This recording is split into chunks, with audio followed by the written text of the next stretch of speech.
Bonjour, nous allons donc recommencer notre après-midi avec l'exposé donc de Leone Gazziero, qui est un ancien étudiant d'Alain de Genève, qui est maintenant au CNRS, au centre de Lille, au centre de je ne sais plus le nom du centre.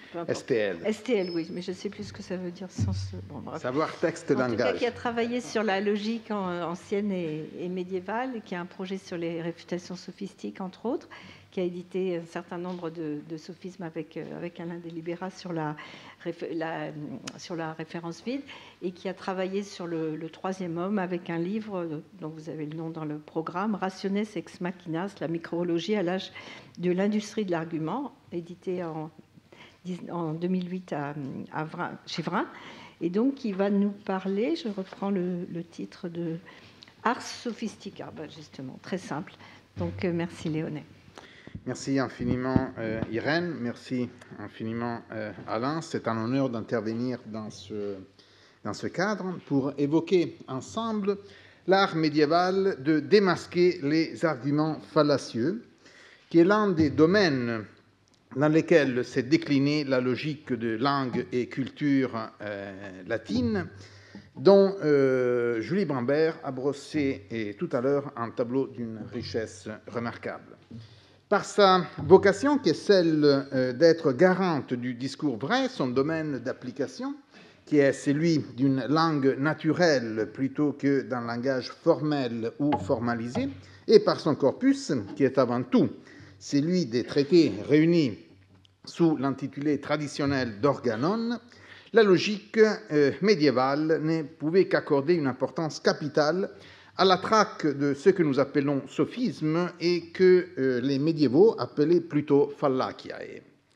Comme le rappelait encore Jean Buridan, héritier en cela d'une longue et illustre tradition, la logique est, entre autres, mais au premier chef, extirpativa falsarum, c'est-à-dire que son rôle est de purger l'âme de ses erreurs.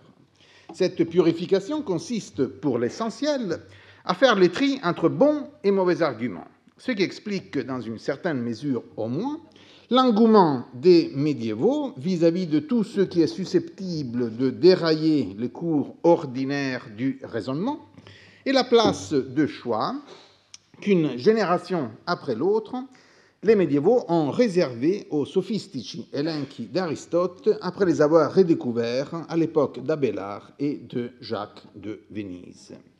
À la toute petite échelle, une dizaine de lignes à peine du prologue du traité, je voudrais profiter de mon temps de parole pour tirer de l'oubli un commentateur doublement relapse, puisqu'il est à la fois anonyme et inédit, lequel est parvenu néanmoins à s'émanciper de la lettre du texte qu'il lisait, comme tout le monde au Moyen-Âge, dans la traduction de Boès, et à s'écarter d'une interprétation qui, encore de nos jours, est la plus répandue, en dépit du fait qu'elle est possiblement fausse. Est-ce que une question préliminaire d'une certaine importance, puisque je vais étudier d'assez près des textes, est-ce que tout le monde a un handout? Non, mais tu en as besoin ? Non, j'en ai quelques-uns. Non, je le laisse circuler. Les petits numéros qui apparaîtront sur la présentation PowerPoint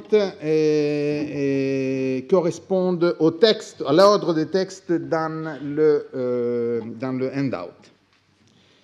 Donc, notre anonyme a su s'émanciper de la lettre du texte de la traduction de Boès d'une part, et d'autre part, il s'est écarté de l'interprétation vulgate qui, encore de nos jours, est la plus répandue.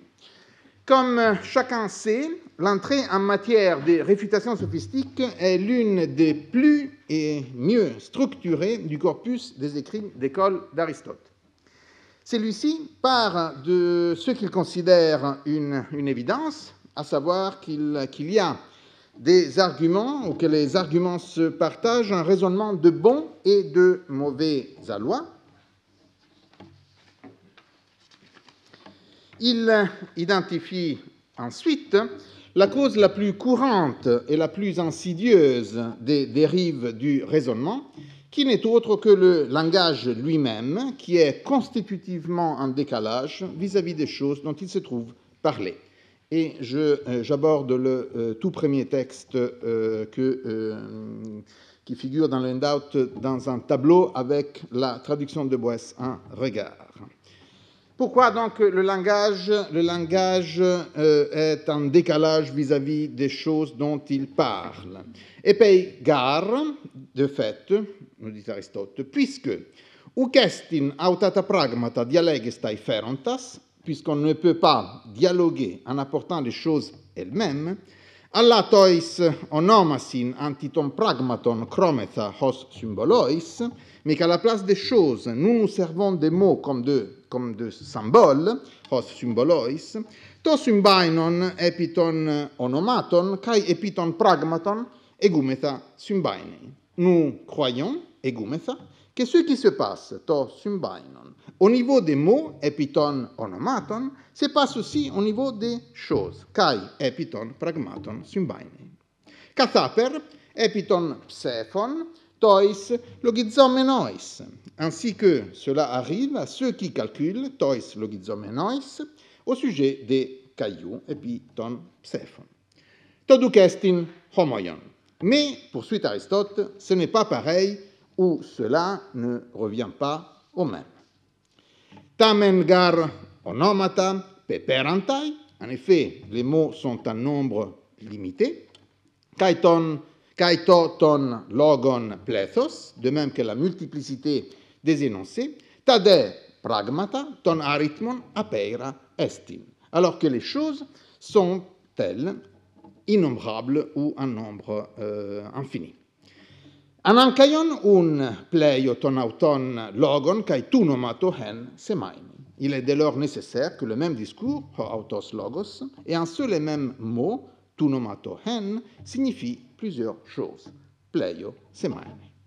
Donc, si tel est le cas, et la situation semble s'imposer pour Aristote comme un fait inéluctable, hos per un kakei hoi me dei noi tas psephus ferein, tout comme dans le cas de ceux qui ne sont pas habiles à manier, c'est-à-dire à bouger sur les tables de calcul les cailloux, tas psephus ferein, hypo ton epistemonon parachruontai, se font berner ou se font tromper par ceux qui, eux, s'y connaissent. Ton autontropon, de la même façon, kai epiton logon, dans le cas des discours aussi, hoiton onomaton test dynameos apei roi, ceux qui n'ont pas d'expérience, ou ceux qui sont inexpérimentés et au sujet du pouvoir, la dynamis onomaton, le pouvoir des mots, paralogizontai, s'égarent dans leur raisonnement, kai autoi les gomenoi, lorsqu'ils discutent avec les autres, kai allon acuontes, et quand ils écoutent les autres discuter. Je laisserai de côté deux questions, encore que majeures, en me contentant de signaler que je suis l'Anonymous Bavaricus, notre anonyme, à tous les coups, dont j'ai reporté l'interprétation dans le dernier texte de votre handout, le numéro 10. Donc, je laisserai de côté deux questions. La première est de savoir quels sont les pragmata que l'on peut exhiber, que l'on ne peut pas exhiber comme tels. Comme l'a souligné avec force Pierre Hadot et Gabriel Nuchelmans avant lui et Hermann Weidmann après, pragma n'a pas toujours chez Aristote une implication existentielle.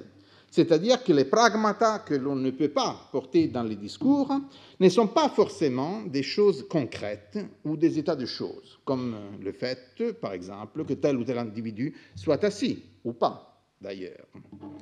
Puisque, cependant, l'analogie avec le calcul, prend le calcul dans sa dimension la plus courante et la plus concrète, et comme l'a bien vu l'anonyme de Bavière, et comme d'ailleurs le suggère ce que nous savons du calcul des anciens et de l'utilisation littéraire des jetons des abacs, texte numéro 8 dans votre handout, il s'agit là le calcul évoqué dans les prologues des réfutations sophistiques, il s'agit là de comptes, pour ainsi dire, d'apothicaire, de calculs que l'on effectue lorsqu'on pèse de la marchandise ou lorsqu'on échange de l'argent.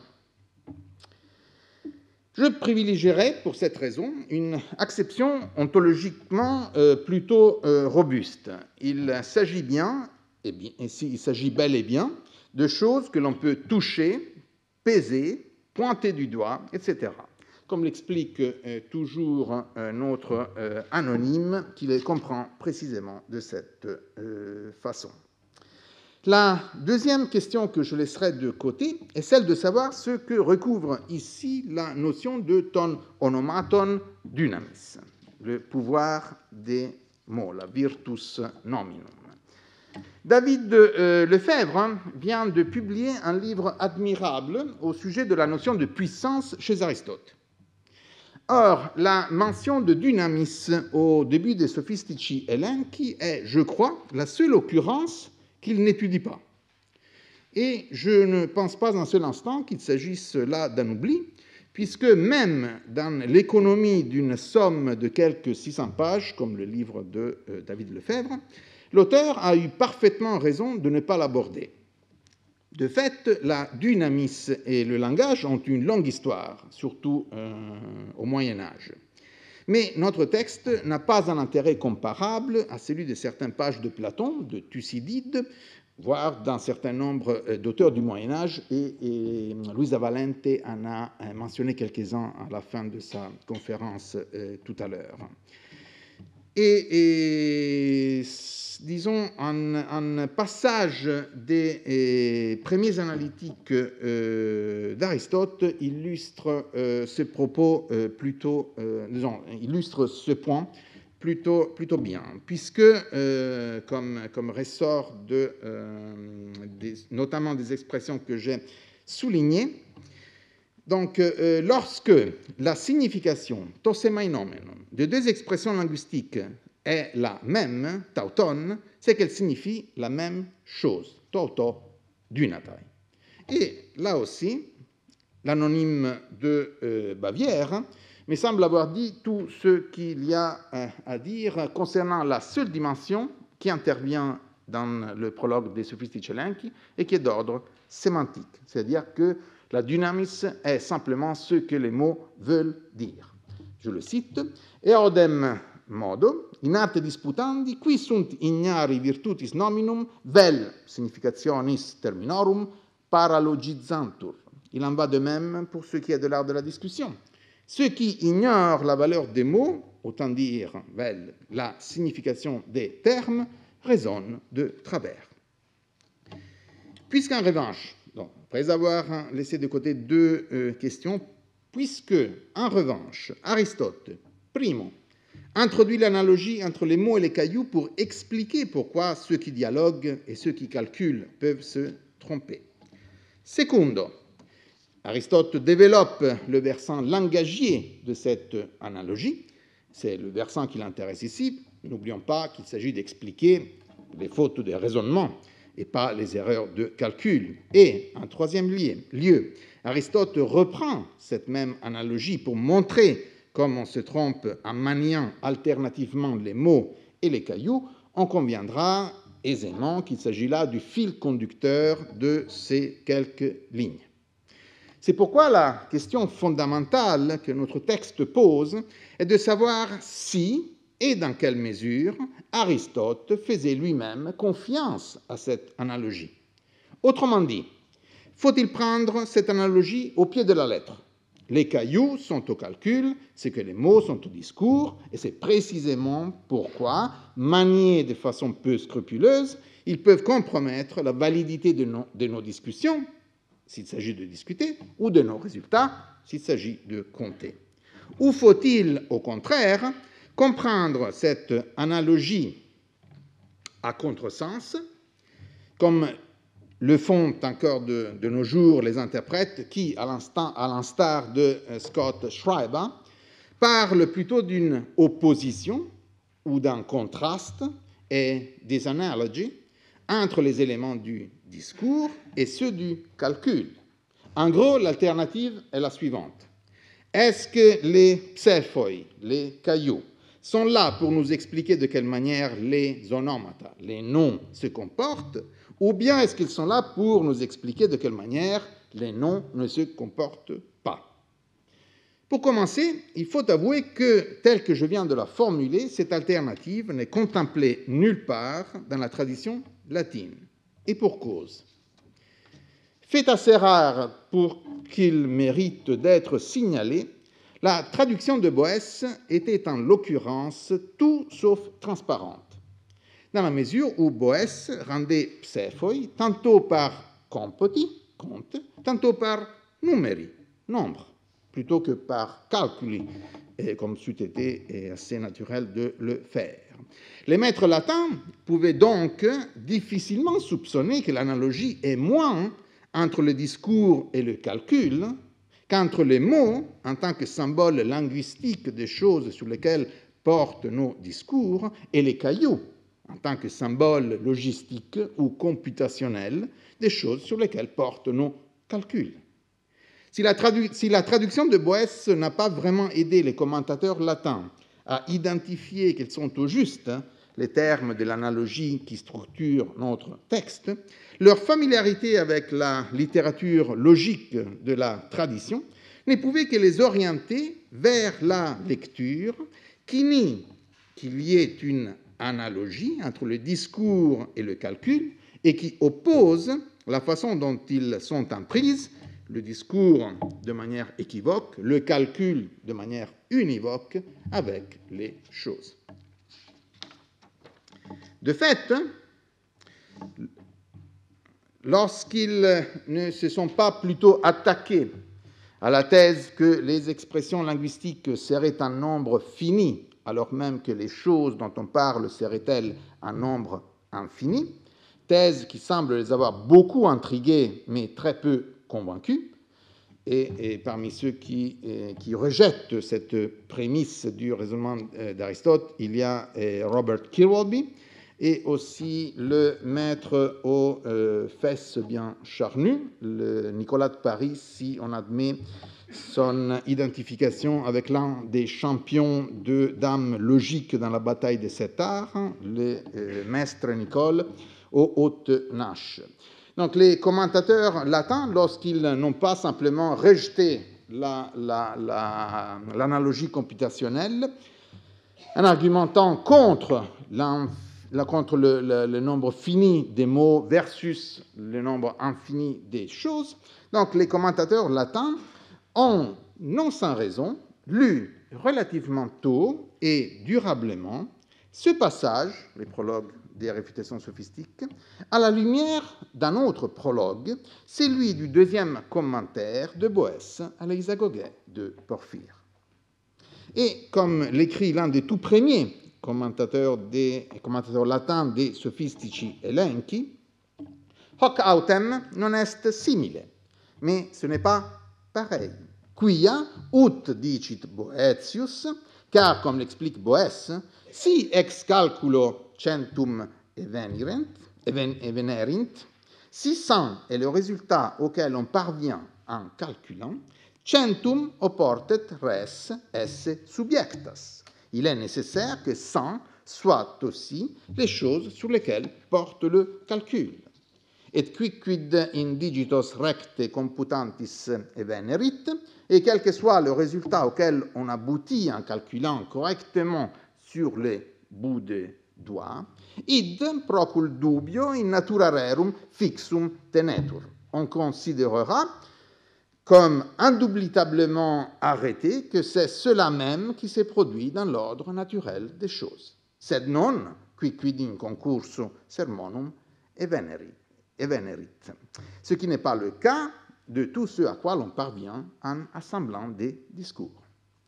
L'association de ces deux facteurs, la traduction de Boès et les prologues de son deuxième commentaire à l'Hexagogète de Porphyre, ont, pour ainsi dire, verrouillé l'exégèse latine aux dépens de l'analogie entre les instruments du discours et ceux du calcul. Et de fait, les latins ne s'y sont pas trompés, puisque c'est précisément ce qu'on lit chez Boès qui identifie dans ce texte l'origine de la logique, l'ortus logique, dans le besoin de compenser la symétrie dans laquelle se trouvent les différentes disciplines du savoir. Pour certaines d'entre elles, c'est le cas notamment de l'arithmétique, la correspondance entre les réalités qu'elles décrivent et la connaissance dont ces dernières font l'objet est immédiate. Pour d'autres, la physique et l'éthique, qui procèdent, elles, discursivement, cette correspondance est en revanche problématique. Pourquoi ? Parce que quoniam, explique Boès,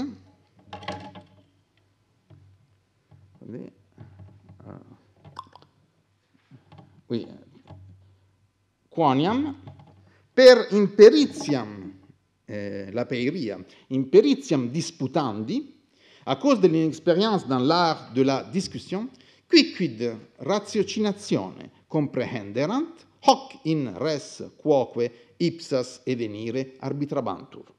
Je paraphrase plutôt que traduire ponctuellement, puisque l'erreur est celui d'Épicure et bien des autres, mais ce qui vaut pour Épicure vaut aussi pour nous. Donc, quicquid ratiocinatione comprehenderant hoc in res quoque ipsas evenire arbitrabantur, on estime, à cause de l'inexpérience dans l'art de la discussion, on estime que tout ce que nos discours ont ficelé, tout ce qu'on a ficelé par nos discours, se passe également au niveau des choses elles-mêmes. Hic, vero, magnus est error. Il s'agit là cependant d'une erreur monumentale. Neque enim sese ut in numeris ita etiam in ratiocinationibus habet. De fait, ce qui vaut pour les nombres ne vaut pas aussi pour les raisonnements. Une autre interprétation est-elle possible? Oui, à condition de suivre une indication de Theodor Waitz, comme l'a fait notamment Paolo Veit de manière très convaincante. Peut-être, donc, Waitz rappelle le lemme toduc esti homoion, mais cela n'est pas pareil.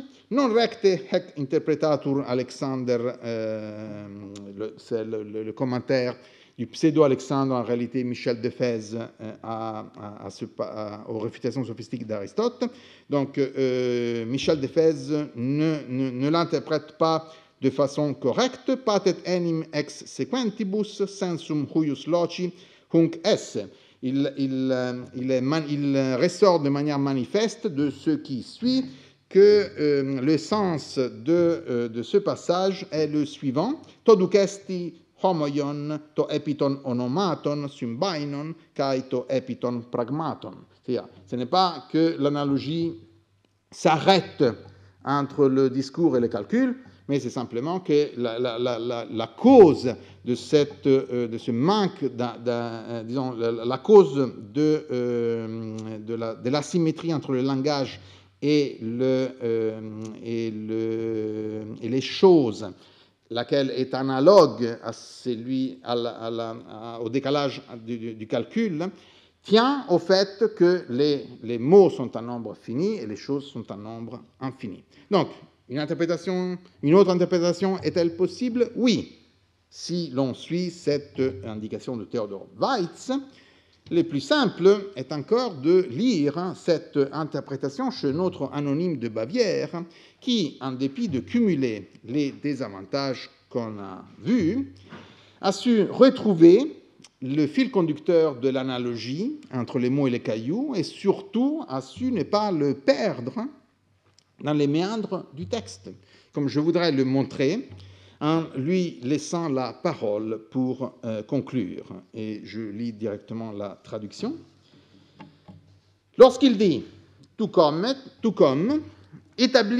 Aristote établit une similitude et il affirme que ce qui arrive à ceux qui comptent en effectuant des calculs est semblable à ce qui arrive ici. C'est-à-dire lorsqu'on, du fait de ne pas pouvoir apporter les choses dans le discours, on se sert des mots comme de leurs symboles. En effet, il pose, c'est à ceux qui calculent, pose parfois qu'un caillou tient lieu d'un livre, un deuxième caillou tient lieu d'un deuxième livre, et un troisième caillou tient lieu d'un troisième livre. Si bien que, comme il y a 3 cailloux, il croit que les deniers ou les sous qu'il faut payer pour les 3 livres sont aussi 3. Pareillement, au cas où on poserait qu'un seul caillou tient lieu de 20 livres et qu'un deuxième caillou a la même valeur. Le compte n'y sera plus lorsqu'on additionnera d'un côté le nombre de cailloux et de l'autre le nombre de livres. De la même manière, du côté des mots, puisqu'on les utilise comme symbole à la place des choses, nous croyons alors que ce qui se passe au niveau des mots se produit aussi au niveau des choses. Ensuite, lorsqu'Aristote dit « mais cela n'est pas pareil », il identifie la cause liée à cet inconvénient qu'est l'homonymie, et il affirme que l'inconvénient tient à la multiplicité des choses signifiées. Cette thèse, il l'énonce ainsi, mais cela n'est pas pareil.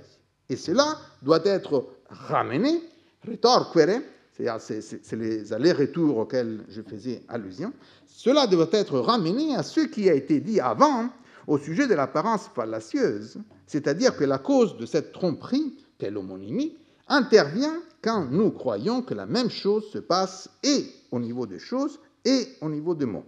Comme lorsque on croit que, puisqu'il y a une seule expression proférée, il y a une seule chose aussi. Mais ce n'est pas pareil, car parfois, une seule et même expression proférée signifie cependant une pluralité de choses. Et c'est cette pluralité de signification qui nous induit en erreur. Merci.